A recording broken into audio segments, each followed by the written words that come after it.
Dios. Señor, que su palabra sea relevante a nuestro entendimiento en este día. Enséñenos lo que tiene para nosotros en el nombre de Jesús. Amén. Muchísimas gracias. Buenos días, iglesia. Buenos días.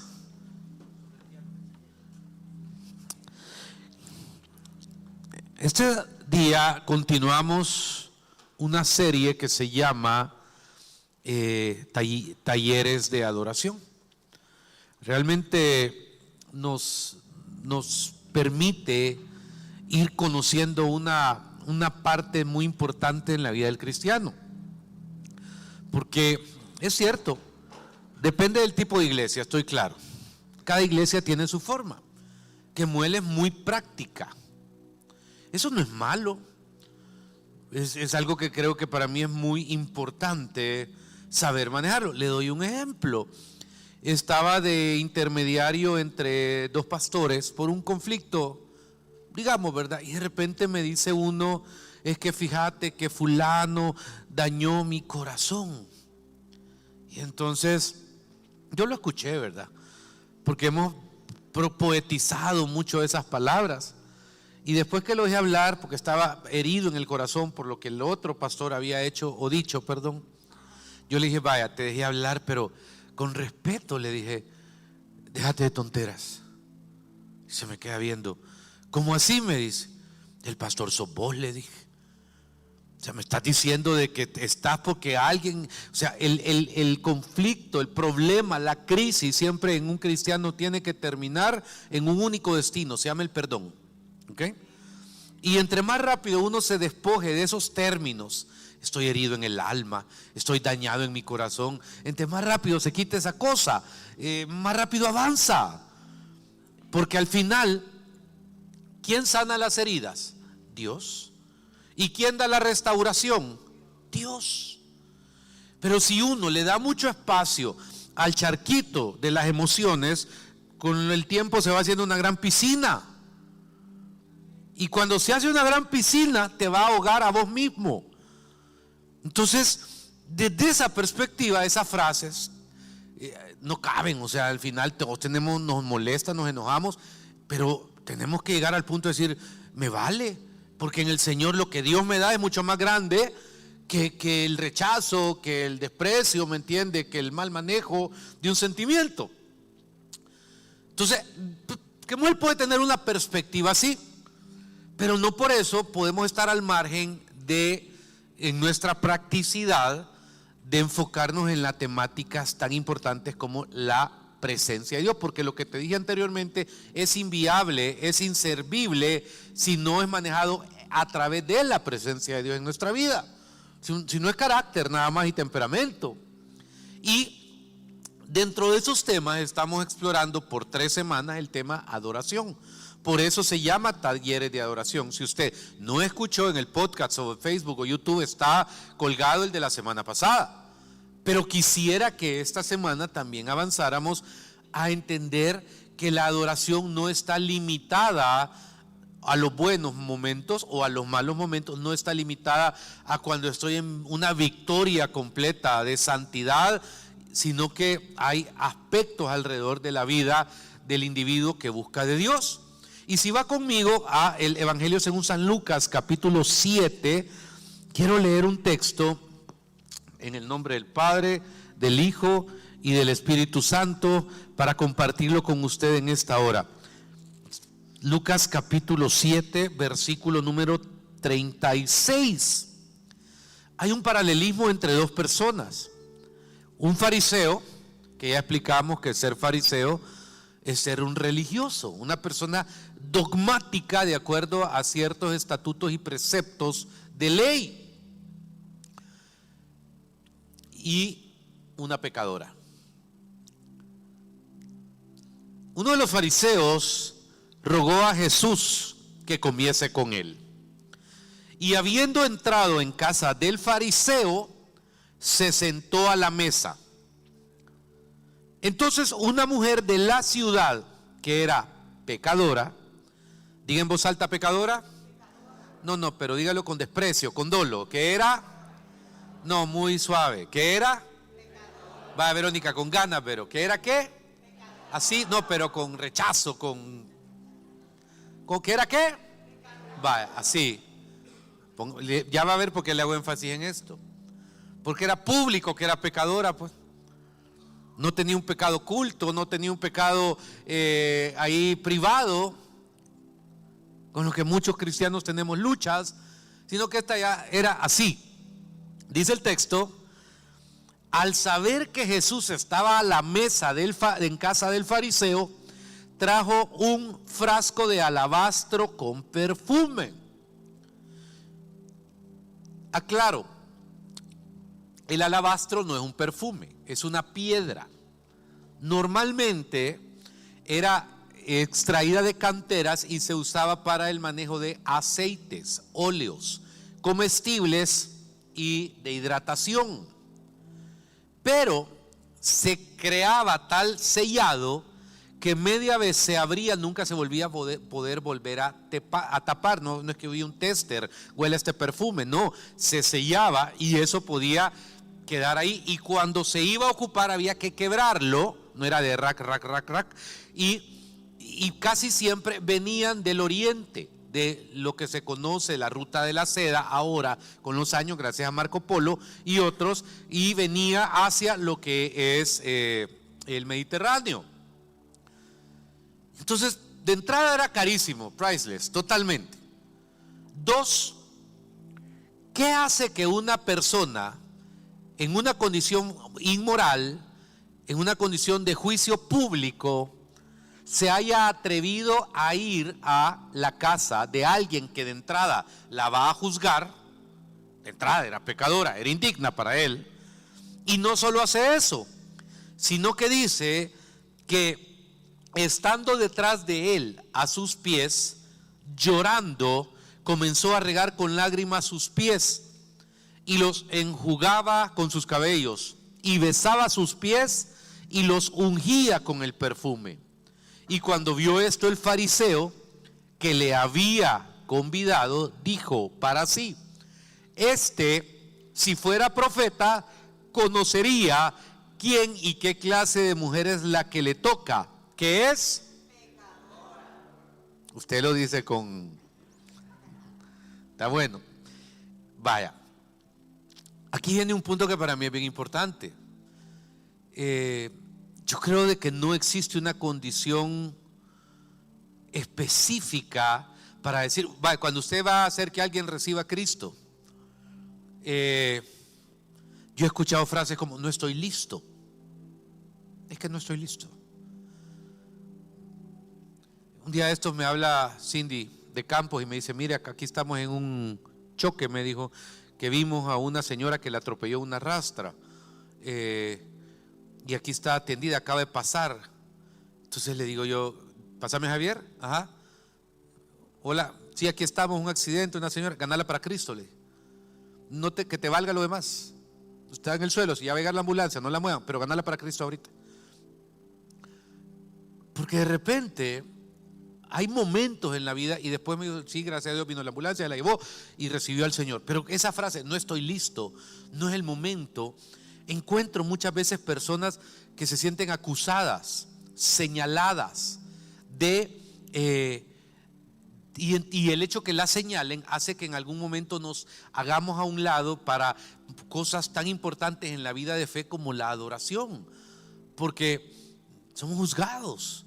Porque el enemigo viene y nos mete: vos dónde estuviste el viernes, y mira, ahorita estás de hipócrita en la iglesia. Y es cierto que en Kemuel tenemos una clase, una frase que se llama: tener conciencia de pecado es lo único que te va a hacer salir de ese hoyo moral. Pero tenés que tener conciencia, no tenés que justificarte. Y la adoración es un purificador silencioso. ¿Por qué es un purificador silencioso? Porque tú sos alma, sos cuerpo y sos espíritu.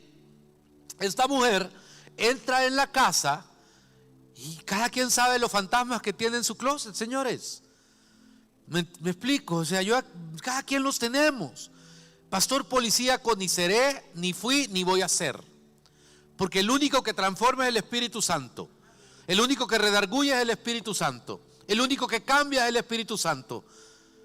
Y cuando dice el texto, de gloria en gloria te veo, cuanto más te conozco, eso dice Pam, quiero saber más de ti. Es porque el Espíritu mismo va despertando una curiosidad, un anhelo por las cosas de Dios. Y entonces entramos en actitudes de adoración. Las actitudes de adoración pueden ser de distinta índole. Le doy un ejemplo. Las actitudes de adoración pueden ser espirituales, materiales, personales, públicas, porque es algo que es el Espíritu el que lo pone. Pero hay una palabra que define la adoración: sacrificio. Al ser humano parece que hoy en día no está dispuesto a establecer cuál es la línea del esfuerzo o del sacrificio, porque se vuelve incómoda.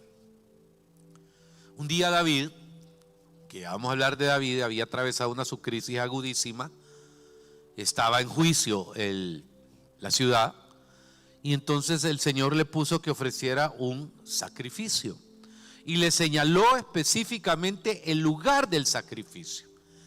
Era un terreno que no era de él, y cuando llegó el dueño del terreno, dice de que le dijo: dale, es tuyo, te lo cedo para que hagas el sacrificio. Y dijo David una frase interesante: no, dijo, no haré sacrificio que a mí no me cueste. Fíjate qué interesante. Casi le estaba diciendo: voy a ofrecer sacrificio de adoración al Señor en ese lugar, pero no lo puedo hacer de fiado. Tengo que tener la responsabilidad. Entonces de repente veo una manera de adorar, veo otra. Cuando el Espíritu Santo nos llama a buscarle, porque dice la Biblia que en parte conocemos y en parte profetizamos. Y entonces hay una revelación constante, y como que el Espíritu nos despierta en la madrugada y nos dice: búscame, y comenzás en ese momento de adoración, de postrarte, de agradecerle por lo que tenés, por lo que no tenés, por los problemas y por todo. Y probablemente esos problemas a las 6 de la mañana que te levantes siguen igual, pero tú no sigues igual. Y te vas empoderando. ¿Para qué? Para enfrentar esos problemas, porque Dios te va dando fuerzas alrededor. ¿Qué hizo que esta mujer llegara con todo? Y fíjese, porque la respuesta de Simón fue bien interesante. Lo critica, le dice: este no sabe que era pecadora. Pero lo que responde el versículo número 14 es: y vuelto a la mujer, dijo a Simón: ¿ves esta mujer? Entré en tu casa y no me diste agua para mis pies, mas esta ha regado mis pies con lágrimas y los ha enjugado con los cabellos. No me diste beso, mas esta desde que entré no ha cesado de besar mis pies. No ungiste mi cabeza con aceite, mas esta ha ungido con perfume mis pies. Por lo cual te digo que sus muchos pecados les son perdonados, porque amó mucho. Mas aquel a quien se le perdona poco ama. ¿Era esta mujer apta para adorar de acuerdo a los fariseos? No. Pero el ímpetu de ella permite que Jesús reciba esa adoración. Yo quiero invitar en esta hora, si me lo permiten, para desarrollar este tema, a dos personas que también son parte de nuestra congregación. Donald, si puedes venir acá, por favor, un momento. Isaías, miembro de la congregación también desde que casi lo presenté de niño. Pero yo quisiera que conversáramos en este momento sobre este principio. Sillas de bar, qué chivo. Gracias. Fíjese, hermano Donald, que yo tengo dos dudas. Hay varios personajes en la Biblia.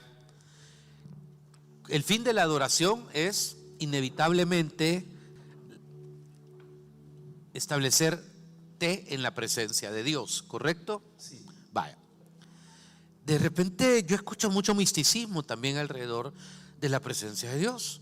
Y me parece que mucha gente que no tiene quizá el tiempo en las cosas de Dios, en la iglesia, en la participación, como que todas estas cosas le parecen tan raras.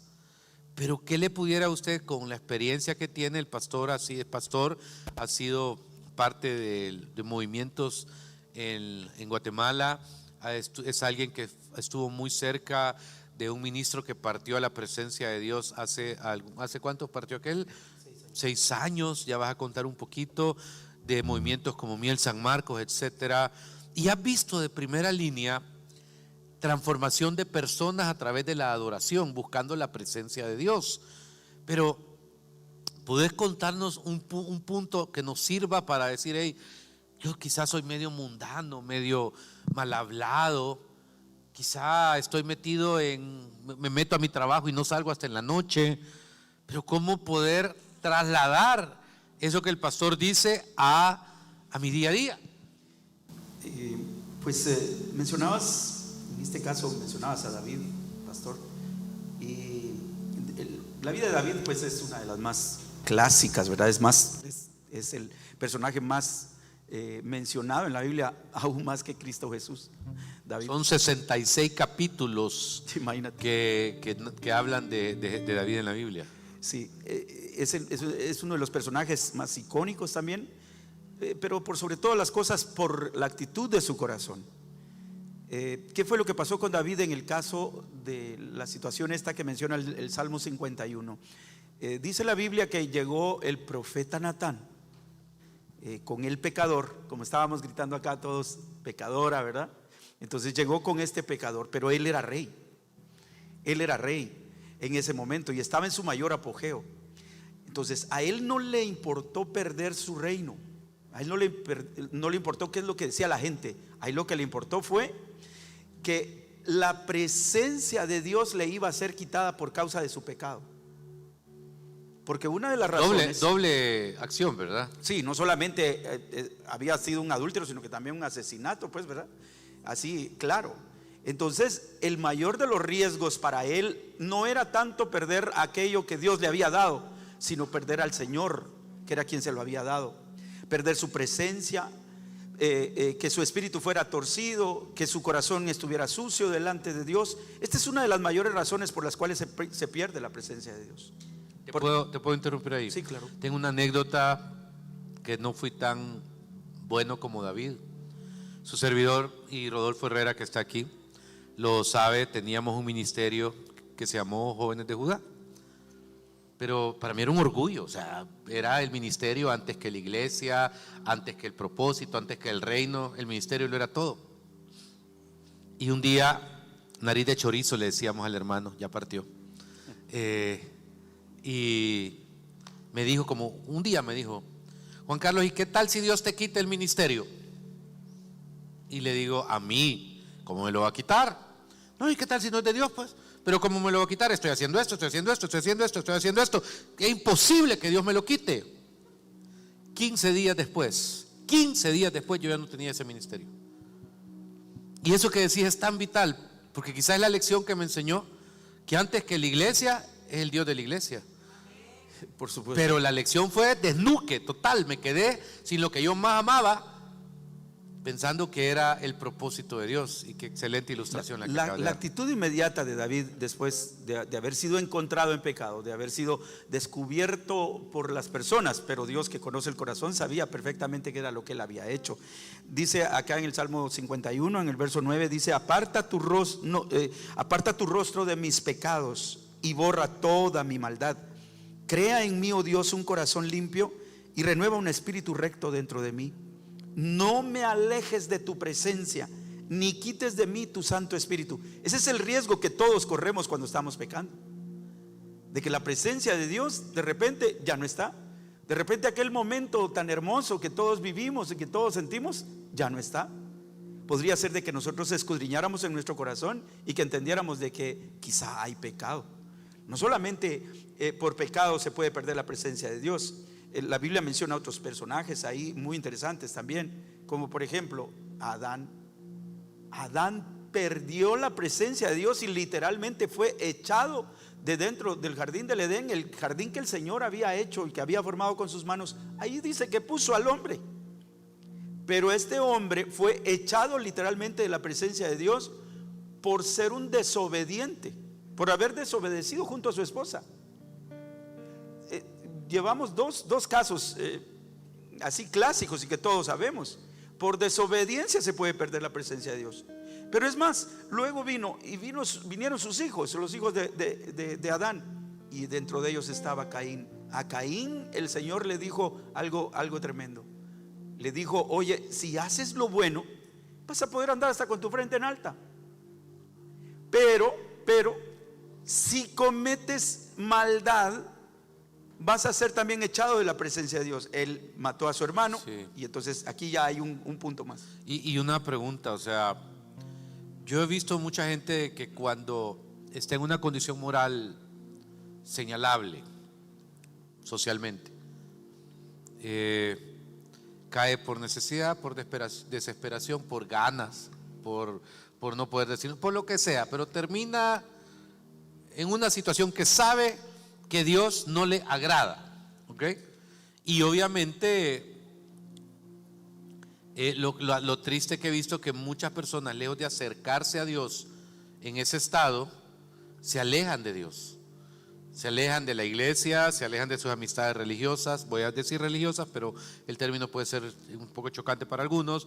Se alejan de escuchar palabra, como comenzamos a switchar la radio, ¿me entendés? A oír otras cosas. O sea, aquellos momentos hermosos en la presencia de Dios, como que entonces nos vamos abandonando a nuestra condición, porque sentimos de que ya ni Dios nos oye, ni Dios nos quiere, y nos acostumbramos, y cuando menos sentimos, pues ya nuestra vida es totalmente distinta a la de un cristiano promedio, digamos. Vaya, sí, sí. ¿Qué le dirías a alguien que esté en esa lucha?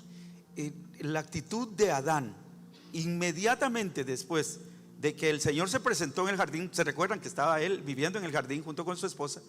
Dice la Biblia que se escondieron juntamente con su esposa, por el detalle que tú estás mencionando. Se escondieron delante de Dios. Nunca vemos en el capítulo 3 entero, nunca vemos el arrepentimiento de Adán. No lo vemos, no lo encontramos. Lo que vemos es una justificación. Él de inmediato dijo: fue la mujer. Y fueron con la mujer y le dijeron: ¿y tú? Fue la serpiente. La serpiente no encontró a quien echarle la culpa, ¿verdad? Más que a Satanás. Entonces, amados, el punto es el arrepentimiento, la humillación delante de Dios. Todos pecamos. Yo peco, tú pecas, ellos y ellas pecan, vosotros pecáis, todos pecamos. El punto es quién se arrepiente. Cuando nosotros venimos al momento del arrepentimiento, entonces es cuando la presencia de Dios viene. Porque fue cuando el Señor se apareció ahí con Adán, le preguntó: ¿y tú dónde estás? O sea, le estaba preguntando: ¿dónde estás? Estaba en el Edén, el lugar hecho para él, el lugar hecho para que él viviera de una forma óptima. Okay. Y ahí fue de donde fue sacado. Isaías, ¿cuántos años de dirigir alabanza? 8. ¿Qué le dirías a alguien que está más pendiente de su teléfono, de un problema que tiene ahí afuera? Que es justo, pues, o sea, si alguien se levanta, yo no juzgo, digo, tiene alguna emergencia, ¿verdad? Yo me levanto al baño 4 veces en la noche, entonces, o sea, comprensible. Sí, o sea, yo creo en la seriedad de ustedes. O sea, si alguien está en el teléfono es porque tiene una emergencia o una situación. Si alguien está en la casa de Dios medio ansioso, es porque valoro que a pesar de alguna situación ha venido a la iglesia. Pero ¿qué le dirías de este tiempo hermoso de la adoración y la alabanza, y cómo lo ves y en qué impacto causa en la persona o debería causar? Ya que mencionó lo del teléfono, siento, hermanos, que el acceso a toda la información que existe hoy en día nos hace críticos de absolutamente todo. Todos podemos leer algo en las noticias, podemos escuchar algo y ya tenemos una opinión desde nuestras perspectivas, desde lo que nosotros entendemos. Y muchas veces eso de ser críticos lo traemos acá a la iglesia. y lo traemos al momento de adoración. ¿En qué sentido? Nos volvemos catadores de canciones, nos volvemos catadores, si lo puedo decir así, catadores de bandas, catadores de ministros. Esa canción no me gusta, esa canción no pega, esa banda no me gusta. Entonces se nos olvida que la alabanza en ningún momento es para nosotros. La alabanza es para exaltar a Dios. Entonces, si usted me dice, pastor, ¿qué yo le diría a alguien? Hay que ajustar nuestra intención de adoración. ¿Sí? Otra vez, hay que ajustar nuestra intención de adoración, porque la presencia de la alabanza es una invitación a la presencia de Dios para que pueda echar fuera todo lo que no va con Él. Dice la palabra de Dios, en su presencia hay plenitud de gozo. Dice la palabra de Dios en Filipenses 4, regocijaos en el Señor. Y dice, repito, regocijaos. Entonces la alabanza, nuevamente lo repito, es una invitación para que Dios pueda sacar de nuestra vida todo lo que no va con Él. Entonces si me dice, no, es que la tristeza es parte de mi vida, claro que no. Si me dice el enojo, yo tengo mucha ira. La alabanza, al darle nosotros adoración a Dios, no solamente recibimos cosas de parte de Dios, sino que recibimos a Dios. Y cuando nosotros recibimos a Dios, dice la palabra de Dios, en su presencia hay plenitud de gozo. Entonces quiero retomar nada más lo que usted decía de por qué muchas veces nosotros al estar en un momento malo es cuando más nos alejamos, porque pensamos que la forma en la que nosotros estamos haciendo, la forma en la que quizás nosotros adoramos no nos está funcionando. Entonces decimos, ok, entonces lo voy a hacer a mi manera, lo voy a hacer en mis fuerzas, porque venir a la iglesia y adorar y cantar las alabanzas que pues alguien canta ahí no me está funcionando. Pero la intención de la adoración es realmente la correcta en nuestra vida. Entonces tenemos que ajustar nuevamente nuestra intención de adoración. Qué interesante. Somos críticos realmente. Pastor, y una pregunta, mi querido Donald. Quisiera hablar del ministro, ¿verdad? De Julio Melgar. Él parte de cáncer, ¿es correcto? Sí, sí. Tú lo acompañaste sus últimos meses. ¿Qué hay en la mente de una persona que ha escrito tantas canciones, que de repente le viene una noticia como esa? Y hemos visto aquí en esta iglesia milagros de gente sanada, gente liberada, pero ¿cómo procesar, siendo un ministro con agenda topada para 3 años, que Dios te usa y que de verdad tenía un corazón de verdad consagrado a Dios, ese tipo de noticias y seguir adorando? Dice la Biblia, el Salmo 34, dice, bendeciré al Señor en todo tiempo. Lo alabarán siempre mis labios, y mi alma se gloriará en el Señor. Lo oirán los humildes y se alegrarán. Dios me dio el privilegio, amado, de estar al lado de nuestro querido Julio Melgar hasta el último momento, literalmente el último momento de su vida. Lamentablemente ni su esposa estuvo en ese momento, pero sí, Dios me permitió estar ahí con él. Y pude ver yo a un hombre vaciarse hasta el último momento de racionalidad sobre la tierra, ¿verdad? Porque cayó en coma luego. ¿Y qué fue lo que estuvo haciendo? Profetizándole a una pareja de pastores, 15 minutos. Los pastores lloraban y todo, y así. Luego él se cansó y me dijo, acostame en la cama, y fue su último momento de vida. Todos recuerdan a Julio Melgar. Aquí viene y dice que vamos a bendecir al Señor en todo tiempo y en todo lugar. Esa es la naturaleza de un adorador. Llegar hasta el último del aliento de nuestra vida, estar delante de la presencia misma de Dios. Es interesante el poder nosotros desarrollarnos en ese ambiente y vivir en ese ambiente y morir en ese ambiente, porque ese es el punto de todo esto. Si nosotros, o sea, tener una razón por la cual vivir, pero mucho más allá, una por cual morir. ¿Qué mejor que esto? Amén. ¿Hay alguna ministración, alguna canción que hay en tu corazón para ministrar en este tiempo y llevarnos en adoración, por favor? Claro que sí. Iglesia, quiero invitarles a ponerse de pie.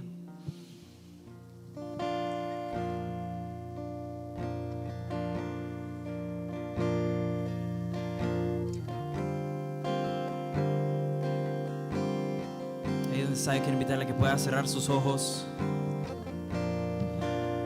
y pueda decirle a Dios: Señor, en esta mañana, Dios, Padre, yo decido, Espíritu de Dios, volver a dirigir mi alabanza hacia ti, Señor, porque solamente tú eres digno, Dios. Señor, tu palabra dice: buscad primeramente el reino de Dios y su justicia, todo lo demás, y póngale nombre a ese todo lo demás. ¿Qué está buscando usted de parte de Dios en esta mañana? ¿Cuál es su necesidad? Y ahí donde está, dígalo. Y termina el versículo: y todas estas cosas serán añadidas. Pero primero, Señor, que mi alma, mi mente y mi corazón siempre te busquen en adoración, Padre bendito, porque solo tú eres digno, Dios. No hay nadie más que tú. Te bendecimos, Padre, en esta mañana. Yo quiero más de ti, de la gracia que me deja acercarme a ti, por la sangre derramada por amor a mí.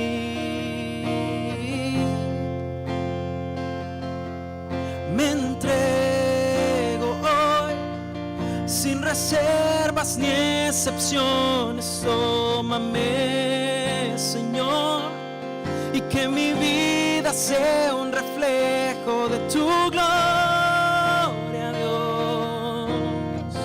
Puedes decirle a Él: yo quiero más de ti, yo quiero más de ti, de la gracia que me deja acercarme a ti, por la sangre derramada por amor a mí. Dígale a Él: me entrego, yo me entrego hoy sin reservas ni excepciones. Tómame, Señor, y que mi vida sea un reflejo de tu gloria, Dios. Oh. Yo quiero estar donde tú estás y contemplar tu majestad, aún más cerca quiero estar. Gloria a Dios. Padre, te pido que esta semana en cada vida sea un ejercicio de adoración. Que usted, a través del Espíritu de Dios, pueda llevar a cada uno en su día a día a tener esos espacios de adorarle, de adorarle. Háblele, Señor, de noche, de madrugada. Glorifíquese en sus vidas, fortalézcale, Señor. Hay gente que aquí está en cosas que dice: ya no tengo salida. A Dios no he leído una. Sépalo, oye, buscad a Dios mientras pueda ser hallado, dice la palabra. Y todavía este es tiempo de encontrarlo. Espíritu Santo, gracias. Y si usted está ahí conectado, conectada, gracias, porque se permite dejar que Dios le hable a su corazón y Él ordene pensamientos, situaciones, problemas. Nunca volver atrás, nunca retroceder y permanecer en Él. Y si hay alguien sin Cristo que nunca le ha recibido, ahí donde está, pueda decirle hoy: Señor Jesús, te acepto en mi corazón, te recibo como mi único y suficiente Salvador personal. Te pido vivir en tus planes y tus propósitos. Reconozco la cruz como lugar donde alcanzo perdón de pecados, salvación y vida eterna. Entra en mi corazón y dame esa salvación preciosa, perfecta y por fe. En tu nombre santo, Señor.